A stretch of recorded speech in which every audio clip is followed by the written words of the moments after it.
Namaskar, welcome to Sure Success. So dear students, today I am coming with a very important topic from grammar. So grammar পৰা আজি খুবেই প্ৰয়োজনীয় এটা topic লৈ আহিছো। তোমালোকে যদি তোমালোকৰ সিলেবাসখন চোৱা তেতিয়া হলে দেখিবা যে তাত তোমালোকৰ ভয়েস, নেৰেশন, কাৰেকশন আৰু ইয়াৰ উপৰিও বহুত কিবা কিবি আছে। কিন্তু সেই ভয়েস নেৰেশনলৈ যোৱাৰ আগতে আমি যদি নাজানো what is tenses তেনেহলে আমি সেইখিনি কৰিবই নোৱাৰিম। গতিকে হে একদম বেসিকৰ পৰা মই স্টাৰ্ট কৰিব বিচাৰিছো যে যি সকলে তোমালোক সকলোৱে মই জানো যে তোমালোকৰ নলেজ আছে টেন্সৰ ওপৰত, কিন্তু যিমানখিনি আছে তাইক আমি আজি ৰিভাইজ কৰিম। লগতে যি সকলে তোমালোকে নাজানা তেওঁলোকে আজি শিকিবও পাৰিবা যে টেন্স কি, কেই প্ৰকাৰৰ, ইয়াৰ প্ৰয়োজনীয়তানো কি, কিয়নো আমি ইয়াক ইমানকৈ জানিব লাগে, এই সকলোবোৰ কথা আজি আমি আলোচনা কৰিম। সো কোন প্ৰথমে সময় নষ্ট নকৰাকে আমি যাওঁ যে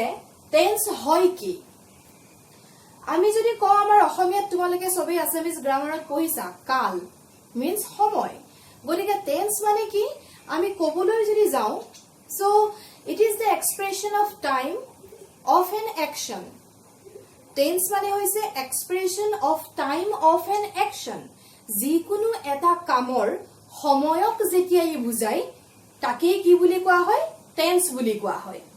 সময় কোনবা এটা কাম কৰাৰ সময়ক বুজাইছে, সেই সময়টোক কেনেদৰে বুজোৱা হ'ব, সেই সময়টোক বুজোৱা হ'ব with the help of verb. ভাৰ্বৰ সহায়ত আমি বুজাম যে সময় কোনটো। আমি সময়ৰ ডিফাৰেন্সিয়েটটো জানো নাজানো যে ফৰ এক্সাম্পল একদম সৰু এটা যদি উদাহৰণ আমি লওঁ, খা, খাটো আমাৰ ভাৰ্বক আমি কি বুলি কয়, ক্ৰিয়া বুলি কয়। খাটো হৈ গ'ল অসমৰ এটা ক্ৰিয়া ধাতু। এই খাটোকে, খা মানে আমি খোৱা, এই খাটোকে আমি ক'ব পাৰো যে মই খাওঁ, আৰু আমি ক'ব পাৰো মই খাইছিলো, মই খাম। মই লিখা নাই কথাখিনি শুনি যোৱা যে মই খাওঁ আমি বৰ্তমানত কৰা এই মুহূৰ্তত কৰিছো, যাৰ বাবে কৈছো মই খাওঁ। মই খাই থাকো মানে সদায় মই কৰি থকা এটা কাম। মই খাইছিলো, তাহানিতে মই খাইছিলো কেতিয়াবা, যিটো কাম হৈ গ'ল। মই খাম, খাম মই আহি থকা দিনবোৰত মই খাম। গতিকে বুজিলানে, এই এটা ধাতুৰ সহায়তে, এটা ভাৰ্বৰ সহায়তে আমি ডিফাৰেণ্ট টাইমক বুজাব পাৰো, এণ্ড দেট ইজ টেন্স। এইটো ক'বলৈ গ'লে ভাৰ্বৰ চেঞ্জ ফৰ্মটোৰ সহায়তে আমি ডিফাৰেণ্ট টেন্সক আমি বুজাব পাৰো।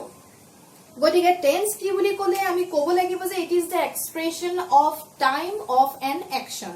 যিকোনো এটা কামৰ সময় যিহেতু বুজোৱা, যিহৰ দ্বাৰা বুজোৱা যায়, সেই সেকশনটোকে টেন্স বুলি কোৱা হয়। সো ব'লা এতিয়া আমি শিকো যে টেন্স কি আমি গম পালো। সো এতিয়া আমি গম পাওঁ যে টেন্সৰ ডিফাৰেণ্ট ভাগবোৰ কি কি, টেন্সৰ ডিফাৰেণ্ট ডিভিজনছ আছে, সেইকেইটা কি কি আমি সকলোৱে জানো। The first one is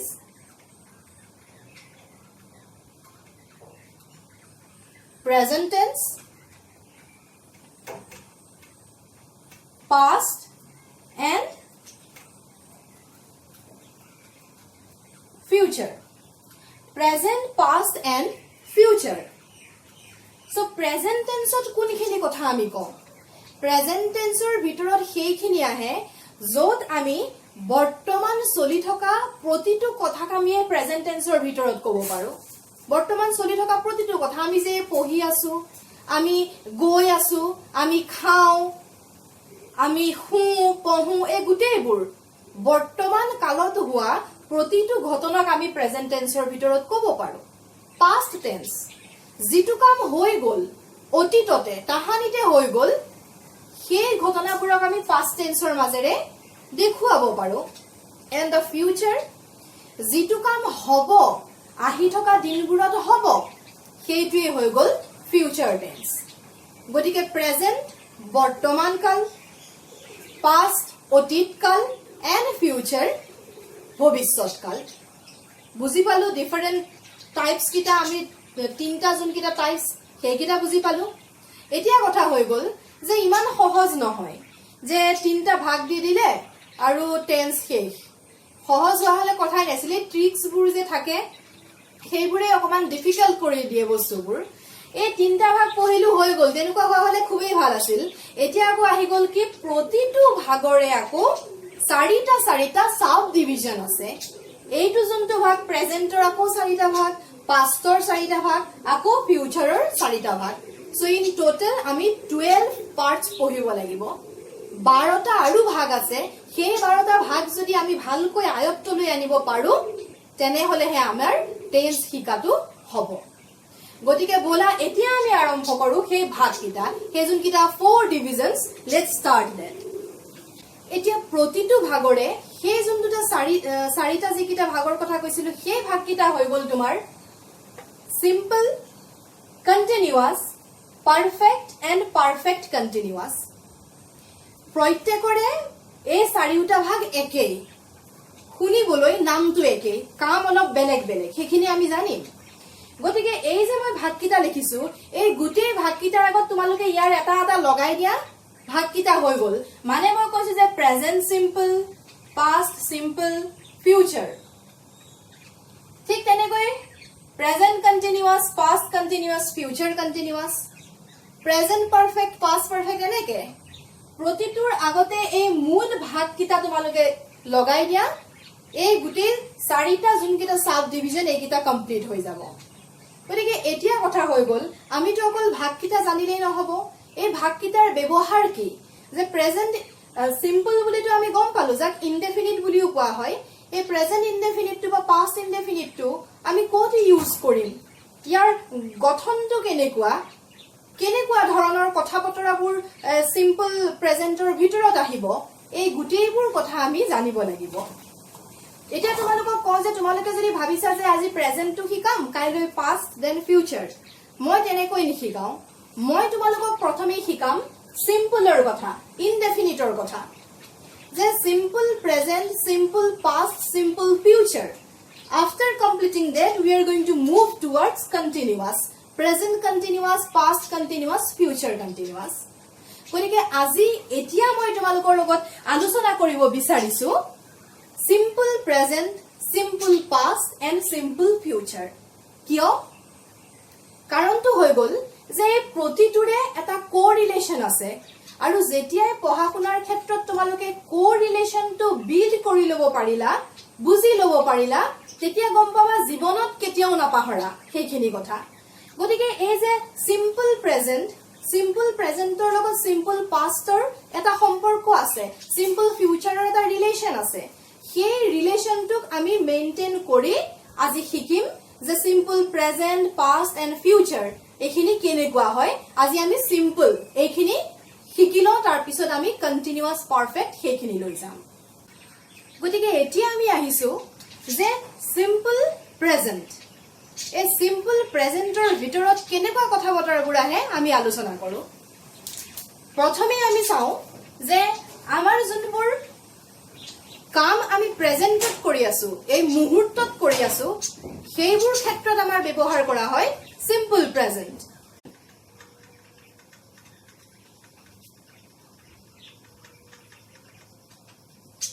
a present action বৰ্তমান এই মুহূৰ্তত কৰা কোনো কথা বুজাবৰ বাবে আমি কি ব্যৱহাৰ কৰো সিম্পল প্ৰেজেন্ট ব্যৱহাৰ কৰো ফৰ এক্সাম্পল আমি লিখিব পাৰো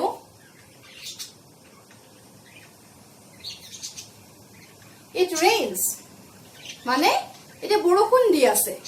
ইয়াৰ উপৰিও মই সব এক্সাম্পল লিখি না যাও মই কৈ যাম শুনি যাবা তোমালোকে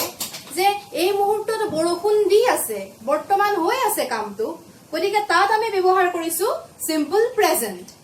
ধৰা how he wax so he কেনেদৰে হি খুজ কাহিছে এই মুহূৰ্তত হি খুজ কাহি আছে আৰু মই কৈ আছো গতিকে এনেকুৱাবোৰ কথাত আমি বৰ্তমান চলি থকা কথাত আমি কি ব্যৱহাৰ কৰিছো আমি সিম্পল প্ৰেজেন্ট ইউজ কৰিছো ইয়াৰ উপৰিও আৰু যদি এটা আমি ৰিজন চাও যে কাৰণ চাও যে কিহৰ বাবে আমি ইউজ কৰো দেন আমি ক'ব পাৰো যে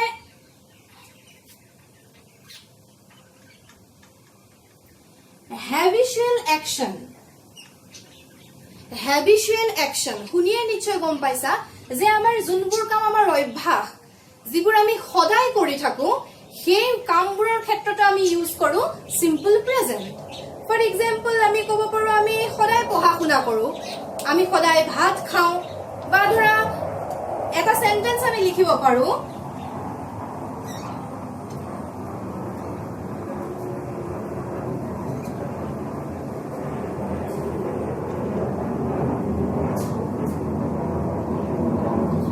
I get up at 8 a.m. যে মই কেইটা বজাত খোৱাৰ পৰা উঠো 8 বজাত খোৱাৰ পৰা উঠো সদায় মই কৰা কাম মই সদায় 8 বজাতে উঠো গতিকে ইয়াত এনেকুৱা নহয় যে মই আজি 5টা বজাত উঠিছো কাইলে মই 8টাত আকৌ দেন নেক্সট মই আকৌ 6টা বজাত উঠো নহয় মোৰ যেন এটো যেন ডেইলি ৰুটিন টাইপ ৰুটিন সময় ঠিক তেনেকুৱা গতিকে I get up at 8 a.m. It means what? মোৰ এটো অভ্যাসগত কাম মোৰ এটো হেবিট হৈ গৈছে যে সদায় ৰাতিপুৱা 8টা বজাত উঠাটো মোৰ এটা হেবিট মোৰ অভ্যাস গতিকে এনেবোৰ সেন্টেন্সৰ ক্ষেত্ৰত আমি সিম্পল প্ৰেজেন্ট ইউজ কৰিব পাৰো ইয়াৰ উপৰিও আমি যদি কওঁ হি প্লেজ ফুটবল মই সব নিলিখো যে হি প্লেজ ফুটবল যেতিয়া আমাক ক'ব যে হি প্লেজ ফুটবল মানে আমি বুজিম যে ই সদায় কৰি থকা কাম তেওঁ সদায় ফুটবল খেলে ইয়াত কোনো নিৰ্দিষ্ট সময় নাই যে তেওঁ কোন সময়ত খেলে কোন সময়ত খেলি আহে তেনেকুৱা কথা নাই কিন্তু সদায় কৰা কাম তেওঁ সদায় খেলে এনেকুৱা যোনবোৰ কথা যে আমি সদায় পঢ়া শুনা কৰো we always read we eat rice he watches television এনেকুৱা যোনবোৰ কথা যিবোৰ কাম আমি সদায় কৰি আছো habitual action ইয়াত আমি ব্যৱহাৰ কৰো simple present tense নিশ্চয় বুজি পালাই এই দুটা ইয়াৰ উপৰিও আৰু কেইটামান আছে বলে আমি আলোচনা কৰো সেই কেইটা কথা future action with fixed time কি লিখিছো যে future action future মানে আমি অলৰেডি গম পাই আইছো ভৱিষ্যতে হবলগীয়া যিকোনো এটা ঘটনা with fixed time মনত ৰাখিবা প্ৰতিটো শব্দ যাৰ সময়টো নিৰ্ধাৰিত কৰি দিয়া আছে তেনে ক্ষেত্ৰত আমি কি ব্যৱহাৰ কৰো সিম্পল প্ৰেজেন্ট টেন্স ইউজ কৰো যদি আমি এটা সেন্টেন্স লিখো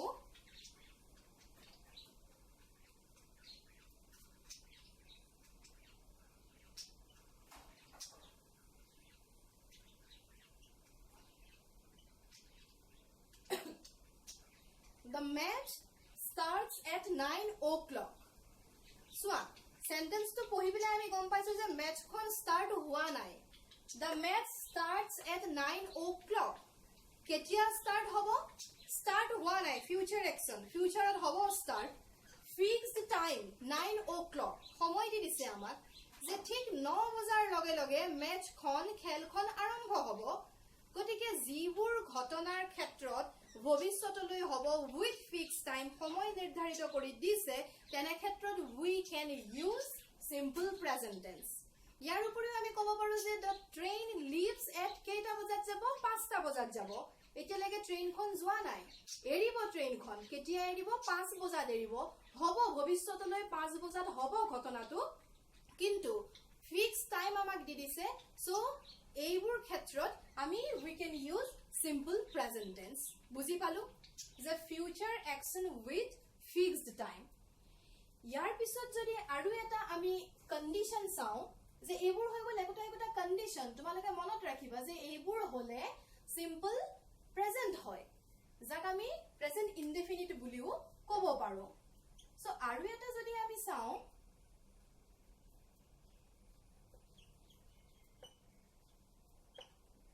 I think handwriting বুজি পাইছা যদিও ভাল নহয় যে ইউনিভাৰ্সাল ট্ৰুথ মানে হৈ গ'ল যোনবোৰ চিৰ সত্য কথা যাক আমি কেতিয়াও সলনি কৰিব নোৱাৰো ধৰা বহুত ধৰণৰ এনেকুৱা সেন্টেন্স আছে আমি সব সেন্টেন্সলৈ নাযাও যে milk is white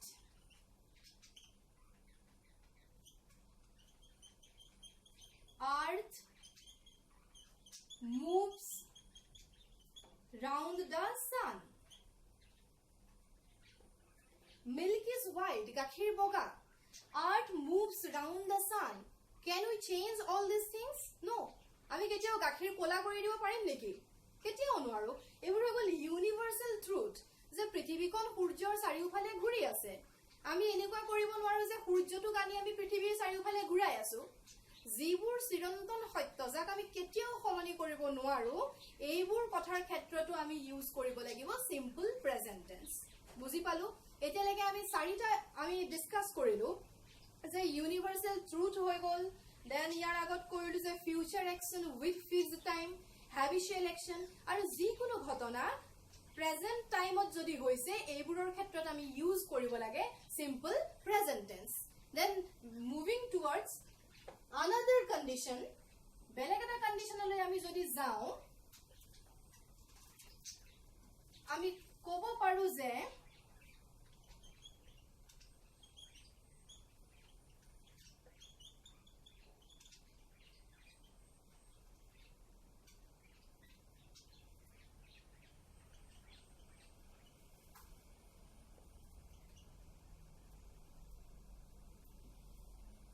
historic or graphic presentation ইয়াত আকৌ কোনখিনি কথা আহে historic শব্দটো শুনিয়ে আমি গম পাইছো যে হিষ্ট্ৰী ইতিহাসৰ তাহানিৰ কিছুমান ঘটনা যদি আমাৰ আগত এতিয়া প্ৰেজেন্ট সিনাৰিওত যদি আমাৰ আগত এক লাইভলি এক সিন এটা ক্ৰিয়েট কৰিব বিচাৰে জীৱন্ত ৰূপত যদি আমাৰ আগত দেখুৱাব বিচাৰে তেনে হলেও আমি ইউজ কৰো সিম্পল প্ৰেজেন্ট টেন্স যিকোনো ইতিহাসৰ যিকোনো ঘটনা যদি আমি এটা সেন্টেন্স হিচাপে লওঁ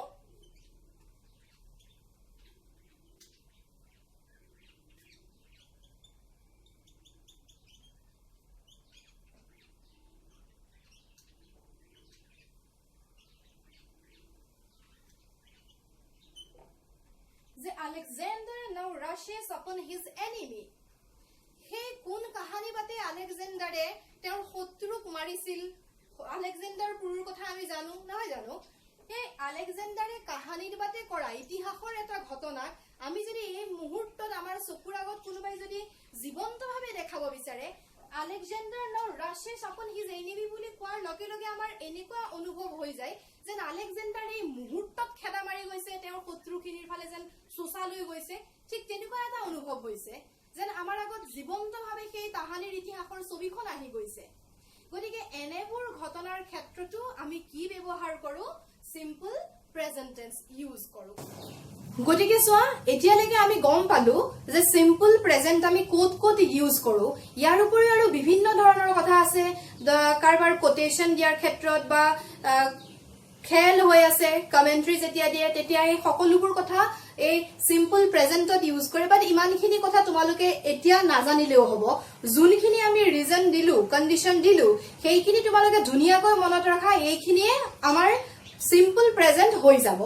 এতিয়া মই তোমালোকক দিব বিচাৰিছো কেইটামান clue related to simple present আৰু ইয়াৰ লগতে আনুষংগিক বুলি ভবা দুটামান কথাও মই আলোচনা কৰিম যিবোৰ কনসেপ্ট আমি এতিয়া ক্লিয়াৰ কৰি যোৱাটো খুবেই প্ৰয়োজনীয়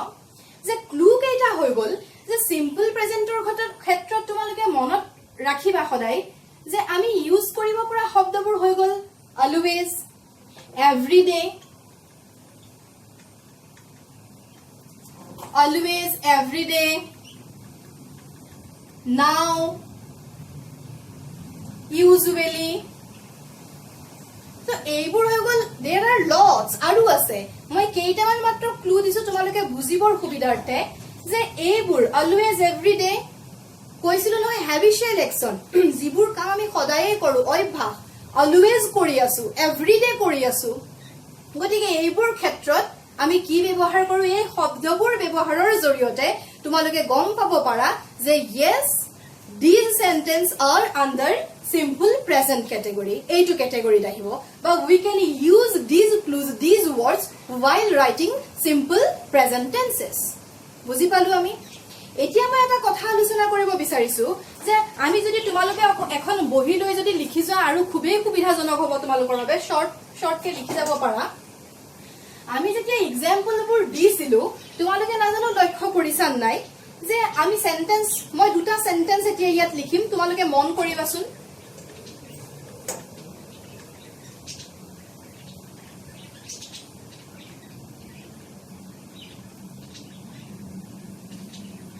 He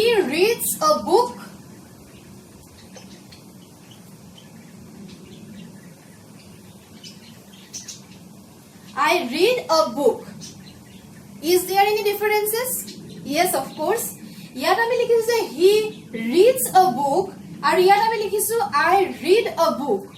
So এইটো যোনটো verb হয় আমি ইউজ কৰিছো এই ভাৰ্বটোত আমি কিবা এটা পাৰ্থক্য দেখিছো পাৰ্থক্যটো কি ইউজিং অফ s আমি ইয়াত s ইউজ কৰিছো কিন্তু ইয়াত আমি মেইন ভাৰ্বটো যেনেকৈ আছে তেনেকৈ বহাই দিছো why কিহৰ কাৰণে এই যোনটো কথা মই এই মুহূৰ্তত উল্লেখ কৰিছো ই খুবেই প্ৰয়োজনীয় সিম্পল প্ৰেজেন্টৰ ক্ষেত্ৰত সেইবাবেহে আলোচনা কৰিছো এতিয়া চোৱা তোমালোকে যে আমি s আৰু es আমি s আৰু es কেতিয়াবা ব্যৱহাৰ কৰো যোনটো মই মাত্ৰ সেন্টেন্স তোমালোকক দিলু তাত s ইউজ কৰিছো দেখিছাই প্ৰয়োজন সাপেক্ষে আমি es ও ইউজ কৰো গতিকে s আৰু es আমি কেতিয়া ব্যৱহাৰ কৰো জনাটো খুবেই প্ৰয়োজনীয় ইয়াৰ তিনিটা ৰিজন আছে তিনিটা কাৰণত আমি ব্যৱহাৰ কৰো সেইকেইটা হল প্ৰথম কথাটো হৈ গল যে সেন্টেন্সটো হ'ব লাগিব simple present or sentence hobo lagibo then the next one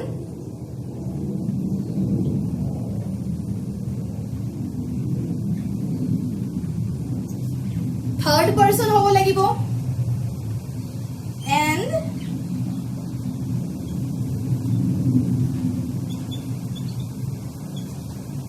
singular number these are three conditions simple present tense or sentence লিখুতে খুবে মনত ৰাখিবলগীয়া কথা সৰু সৰু কথাতে ভুল কৰি দিয়া যায় নহলে এতিয়া আমি দুটা সেন্টেন্স লিখিছো